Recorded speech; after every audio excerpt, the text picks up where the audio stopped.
Manipur Miyamna Athubada Masi Koi Pungni Puni Pansi Manung Sidesta Miyam da Koi Chapchana Karamba Sarakta Karamba Wakalonda anti-state oiba adunlaba Manipur gi idea amadi Manipur gi identity gi mayokta leiba challenge to decision se logi bano haibasi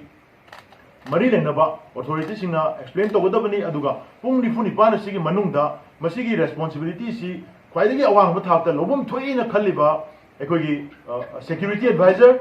DGP amadi chief secretary makoi ahum masi Manipur da moina phampuri basidagi makoi pungni funi pana sigi manungda resign to godabani masi Manipur miyam gi demani high resignation is moina tender to the targadi makhata koda Manipur miyamna akan ba khongjang changchan na bidongta Manipur miyam same sadun legani aduga makhata ba khongjang chingjo koi lauthon na bidongta koi same saduna legani ahum subada ekoi gi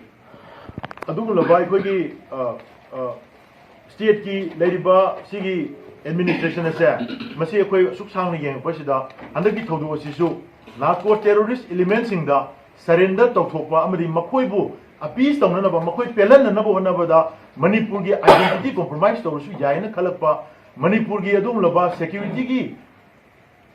khoi arrangement puno ma se compromise tawsu yaina khalakpa adum mawong ma yam chawna mami tar pasina akhoi Manipur da president rule se matam sangna lebia roi president rule han khragadamani president rule lokthokadamani haiba demand ase Manipur miyamna hayengdagi hawraga akhoi miyam hubna masigi kholao si lawminaba amadi Manipur dagi alien administration loina laiba mitok miyam khulingaga leba asibu sasan tawbudagi ngasi Manipur gi identity da singna reiba Manipur haiba ming asibu muthatpada makoi da kaimata phawdiba se isagi irei pa asigi irei cha singdadi madugi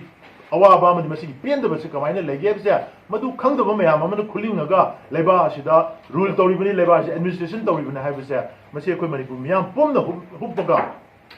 Manipur dagi hanginaba Manipur dagi lauthokhinanaba miyang apunba khongjang changchan minanaba sem sadun lebiu hazariban pungni phuni pan general strike pungni phuni pan asigi hek matungda sigi manung sida yakoina taliba demand governor apology miyam da tender toba amadi mari lenaba top official security advisor DGP amadi chief secretary na resignation tender tawdaba taragadi miyam hubna khongjang changchan nanaba sem sadun lebiu madugi khongjang singa koi makha tabada soidan lauthokchargani haidana Miyam Manipur Miyam mafamda Kokomi gi maigedagi Miyam ho sijaraga lauthokchai